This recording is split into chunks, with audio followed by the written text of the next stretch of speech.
Oi, oi, gente, tudo bom com vocês? Estamos de volta com mais um vídeo do livro Os Embaixadores. Olá, tudo bem? Hoje vamos estudar uma história muito bonita. 2 capítulos hoje, está muito interessante, viu? E antes da gente falar dos capítulos, né, que a gente vai estudar hoje, só quero lembrar você que se você ainda não é inscrito no canal, para não perder mais tempo, inscrever, para você não perder nada, nenhum vídeo que for postado aqui no canal. Também deixe seu curtir aí, né, no vídeo para ajudar o canal, deixa seu comentário, porque isso vai ajudar também na visibilidade do canal aqui dentro do YouTube. E compartilhe esse e outros vídeos com seus amigos para eles também terem acesso aos vídeos, ao conteúdo e que assim possa ajudar. E lembrando também que em todos os nossos vídeos está sendo deixado aqui um QR Code também na descrição do vídeo, uma chave Pix, para que se você também quiser ser parceiro do canal e ajudar a gente a manter o conteúdo do canal através dos programas e etc. Também você pode fazer essa doação, essa ajuda pra gente aqui do canal através desse QR Code que vai estar por aqui. Então, os capítulos, né, na verdade, hoje serviram como base para o capítulo 6, ou a lição número 6 da lição, né, desse trimestre. A lição número 6 que tem o título O Primeiro Mártir Cristão. A gente está falando aqui, né, depois do fundamento da igreja cristã, o que começou ali com os apóstolos, a gente teve a primeira pessoa que foi, né, morta pelo Evangelho, né, trabalhando a favor do Evangelho. Mas antes da gente chegar para conhecer quem foi essa pessoa, como isso aconteceu, a gente vai ver o contexto que estava vivendo, né, a igreja naquele período. A gente sabe que a igreja foi fundada, né, por Cristo, mas deixou aqui os seus apóstolos, né, os apóstolos como para levar o Evangelho adiante às outras pessoas, a outras nações. E acabou que os discípulos ficaram ali, os apóstolos ficaram um pouco sobrecarregados devido ao crescimento da igreja. Imagina, gente, Jesus estava aqui com 12 discípulos. Claro que ele pregava e falava para multidões de pessoas, mas ele tinha ali algumas pessoas mais próximas. E esse número foi crescendo, foi crescendo. Quando Jesus morreu e foi para o céu, a gente estudou aí recentemente que em apenas um batismo foram 3 mil pessoas, né, que agregaram ali ao rol de membros, né, dessa igreja recém-fundada. Então a gente tem ali, vamos supor, 12 apóstolos para coordenar, para resolver tudo dessa multidão que ia já seria milhares de pessoas, né? Não sei se você lembra, no capítulo anterior que estudamos, contamos um pouquinho da história de Ananias e Safira. Ali foi no período em que a igreja estava crescendo, as pessoas estavam doando seus bens para a igreja, para pregar o evangelho, vendiam o que tinham e doavam para a igreja sustentava as pessoas mais pobres que não tinham, e assim a igreja começou a se expandir, a crescer cada vez mais. Essa igreja estava se expandindo. E o diabo estava furioso porque ele não queria que a igreja crescesse. Ele queria fazer de tudo para que atrapalhasse a obra do cristianismo. E ali em Jerusalém havia muitas pessoas que falavam a língua hebraica e outros que falavam a língua grega. Haviam judeus espalhados por vários países ali, e muitos moravam ali em Jerusalém, que tinham aprendido a falar outras línguas fora, outros iam ali para passar algum tempo. Enfim, o que aconteceu é que no meio do cristianismo, conforme estava acontecendo aquela distribuição de rendas, de alimentos para as pessoas mais carentes, os judeus começaram a reclamar com os outros. Os judeus que falavam grego começaram a reclamar que eles só estavam distribuindo os alimentos para as viúvas que falavam hebraico. Ou seja, as viúvas que falavam grego estavam ficando sem receber alimentos. E começou esse burburinho, essas conversas, essa reclamação. E os apóstolos, imediatamente, quando ficam sabendo dessa situação, eles já procuram a providência para poder cortar o mal pela raiz, né? Agora imagina os apóstolos com tanta coisa que eles precisavam fazer. Eles viajavam muito, eles pregavam o tempo todo, realizavam curas, eles faziam muitas coisas, estavam muito atarefados, tinham que atender muitas pessoas. E aí agora essas conversinhas, esses burburinhos começam a surgir, eles têm que tratar também dessas brigas internas, dessas questões internas e pequenas, que eram situações que daria para ser resolvidas, né? Não precisava que o apóstolo largasse seus afazeres para resolver uma coisa dessas. Só que eles não tinham quem resolvesse esse tipo de coisa. E foi daí que eu achei muito interessante, a Ellen White ainda faz um comentário aqui em relação a Moisés. E se você, né, estudou a história de Moisés, você vai se lembrar que Moisés passou por algo parecido. Moisés tirou o povo do Egito lá, né, os escravos que estavam sendo escravizados no Egito, tirou através do poder de Deus, né, das coisas que Deus realizou, e aí eles foram para o deserto. E aí o povo, tudo que tinha que resolver, Moisés. Tudo que ia resolver, tem que falar com Moisés. Chegou um momento que Moisés não tinha condições físicas, mentais, ele não tinha condições humanas de tratar, resolver todos os problemas, era muita gente para uma pessoa só resolver tudo, até essas questões pequenas, entre tribos, entre pessoas, entre marido e mulher, entre questões, todos os tipos de questões ficaram para ele. Então Jetro, seu sogro, deu uma sugestão, com certeza inspirado ali pelo Espírito Santo, deu uma sugestão de que Moisés escolhesse homens capazes, inteligentes, devotos a Deus, chefes de 1.000, de 100, de 50 e de 10, para que essas questões fossem sendo resolvidas conforme a sua dificuldade. Por exemplo, esses chefes de 10 resolviam as questões mais simples. Coisas que ele não resolveria, aí teria um chefe de 50, né, ali, que ele já ia resolver questões um pouco mais complicadas, e assim por diante. Então, só questões realmente muito complicadas, muito difíceis, que precisaria mesmo ser com Moisés, aí sim chegaria até ele. Ele não ia ficar resolvendo outras questões que poderiam ser resolvidas por pessoas também capazes. Então, usando esse mesmo princípio, os apóstolos agora resolveu escolher 7 homens inspirados por Deus, pessoas consagradas, que foram ali ordenados como os primeiros 7 diáconos da igreja. Lá na época de Moisés, ele escolheu anciãos de cada tribo para ir resolvendo os problemas. Aqui, os apóstolos escolhem os diáconos, né, que ia ter essa função também de resolver os problemas locais. E depois que eles fizeram essa escolha, na realidade, eles trouxeram para o povo escolher. Escolher, exatamente. Pediu para eles escolher. Para eles avaliarem e eles escolher para acabar com o problema. Seria como uma grande comissão para escolher os diáconos. Né? E eles escolheram, e foi uma escolha acertada, porque esses homens eles jogaram duro.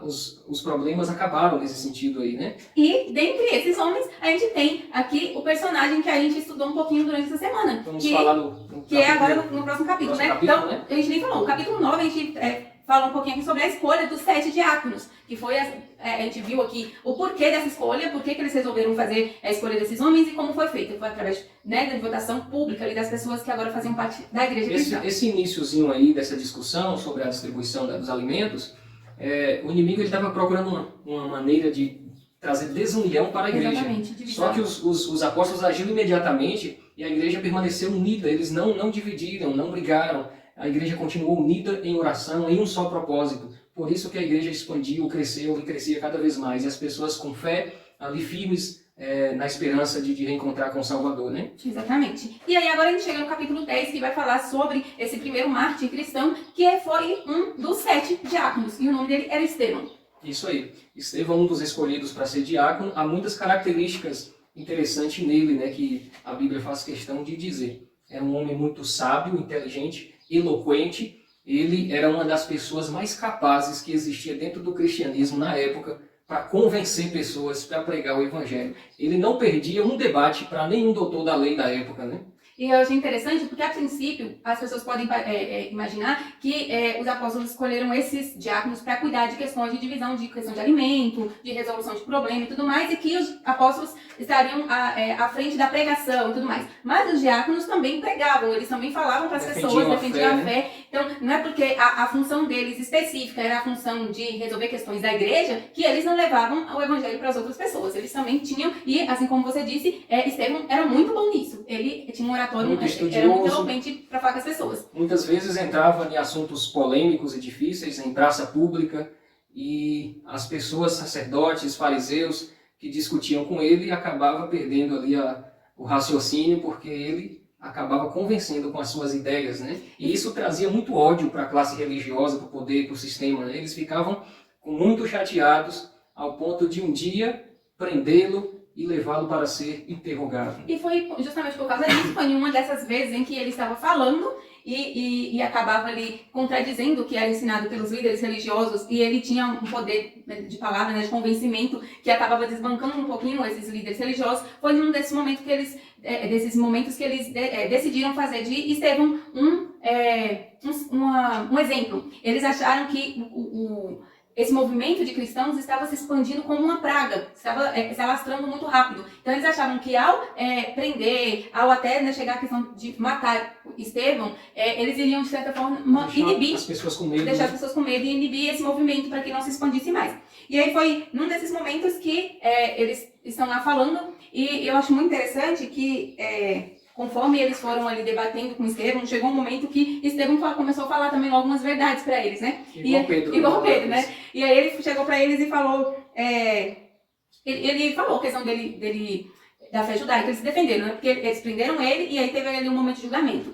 E aí, nesse julgamento, ele começou a se defender, falando que ele defendia a lei judaica, que ele não estava indo contra a lei judaica. Só que ele começou a associar toda a passagem da vinda de Jesus aqui na Terra aos escritos, as profecias. E aí, os líderes religiosos começaram a ficar revoltados, porque porque eles estavam falando que Jesus era o cumprimento da profecia. E eles achavam que isso era uma blasfêmia, e eles ficaram indignados. Na verdade, Ellen White comenta aqui que eles fingiram indignação, porque na verdade, meio que Estevão tinha convencido eles. Só que eles não admitiram. Eu fico pensando assim, a que ponto chega o ser humano em que você sabe que o outro está certo, você sabe, Mas não admite, mas você não admite, você fica com raiva porque o outro tá certo e você está errado. Então, através dessa revolta, que eles chegaram a rasgar as vestes para simbolizar essa indignação. Nessa hora, Estevão já percebeu que ali era o último dia dele. Né? Ele viu que não tinha mais. Ele sabia da história quando o sumo sacerdote rasgou as vestes no julgamento de Jesus, já estava decretando morte ali. Ele viu fazendo a mesma coisa, ele via os olhares, os julgamentos. Ele já caiu a ficha que seria os últimos momentos ali da vida dele. E aí ele aproveitou o momento para falar tudo o que ele tinha para falar, né? E eu fiquei assim, meu Deus, ele foi corajoso, porque ele falou logo assim, ó, desde quando um profeta não foi perseguido pela igreja? O texto diz que todo mundo olhava para ele e via como um rosto de um anjo, né? O rosto estava diferente, não havia tristeza, mas havia ali alegria, havia simpatia e havia amor. As pessoas imaginavam como o rosto de um anjo que estava vendo ele, né? Eu fiquei assim, gente, eu cheguei a ficar arrepiada. eu tava lendo e pensando e tava imaginando a cena, né? E ele falava assim, ó, povo incrédulo e obstinado, qual dos profetas que vocês não perseguiram? Os seus antepassados perseguiram aqueles que prediziam a vinda... É isso. Os seus antepassados perseguiram e mataram aqueles que prediziam a vinda do Messias. E aí agora vocês são os seus assassinos. Tipo assim, os outros... Estão agindo igual eles, né? Tipo, vocês são iguais. Os outros perseguiram os que prediziam a vinda do Messias. E vocês perseguiram o Messias e mataram o Messias. Então ele falou logo, soltou o verbo e falou logo que ele tinha tudo pra falar. Ali tinha um cara que entrou na sala para participar do julgamento chamado Saulo. Era outro camarada muito inteligente, eloquente, só que ele estava do outro lado. Ele estava condenando. Naquele dia que ele estava condenando, era Estevão com boas palavras e ele com palavras fortes também. Me parece assim que Deus, ao ter um propósito na vida de cada um, ele já olhou para Saulo naquele dia que estava do lado errado, acusando Estevão, estava incentivando a morte de Estevão. Deus já viu quanta sabedoria ele tinha, quanta sinceridade ele estava, mesmo fazendo errado. Então, acho que era a diferença entre os líderes religiosos, porque, né, a gente, pela Bíblia, pelo que Ellen White fala, os líderes religiosos, eles sabiam que estavam errados, eles foram convencidos pelas palavras de Estevão, mas não aceitaram e quiseram matar Estevão para calar Estevão. Já Saulo não, Saulo estava convicto de que ele estava certo e que quem estava errado era Estevão. E ele achou que Estevão estava indo contra Deus. E aí ele perseguia, ele fazia errado, mas achando que estava fazendo certo. Era o contrário do que os outros líderes faziam. Então Deus viu aí uma pessoa sincera, mas que estava no erro. Isso mesmo. Assim tem milhares de pessoas hoje, muito inteligentes, eloquentes, sábias, que Deus irá chamar para o seu reino. A história de Saulo nós vamos conhecer num capítulo mais à frente. O que aconteceu com esse Saulo que participou da condenação de Estevão. Foi uma condenação, um julgamento assim, debaixo do pano, sabe?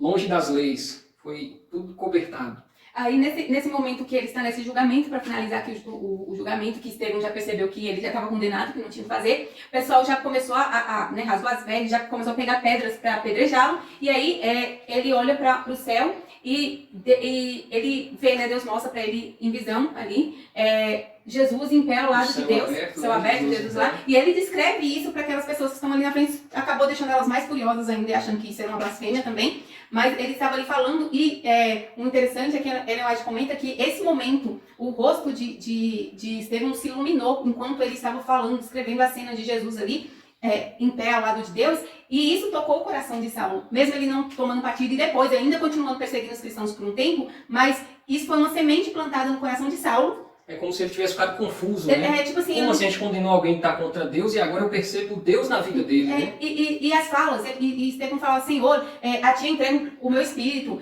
não nos condenes por esse pecado, quase as mesmas palavras que Jesus usou na cruz. Então, Saulo, ali naquele momento, vendo toda a situação, é como se ele visse assim, gente, eu tô certo, mas por que tá parecendo que a gente tá agindo errado? Dele, né?